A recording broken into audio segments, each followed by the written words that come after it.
திருப்பதியில் லட்டு தயாரிப்பதற்காக பயன்படுத்தக்கூடிய நெய்யில் விலங்கின கொழுப்பு கலந்த விவகாரம் தொடர்பாக திருப்பதி தேவஸ்தானம் தரப்பில் சிறப்பு புலனாய்வு குழு அமைக்கப்பட்டது.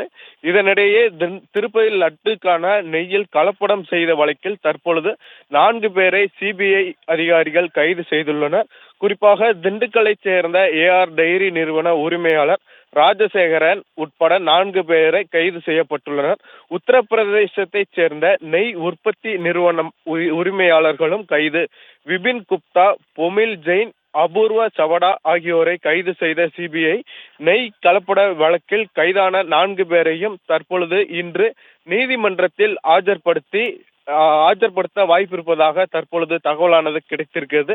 திருப்பதியில் பக்தர்களுக்கு வழங்கப்படும் லட்டு தயாரிப்பில் நெய்யில் கலப்படம் செய்யப்பட்ட மாட்டின விலங்கின கொழுப்பு கலந்தது உறுதி செய்யப்பட்டதை அடுத்து தற்பொழுது லட்டு தயாரிக்க பயன்படுத்திய ஏஆர் டைரி நிறுவன உரிமையாளர் ராஜசேகரன், அதேபோல் உத்தரப்பிரதேசத்தைச் சேர்ந்த நிறுவனத்தின் நெய் தயாரிப்பு நிறுவனத்தின் உரிமையாளர் உட்பட 4 பேரை தற்பொழுது சிபிஐ அதிகாரிகள் கைது செய்துள்ளனர். தற்பொழுது இந்த சம்பவத்தால் பெரும் பரபரப்பு ஏற்பட்டுள்ளது.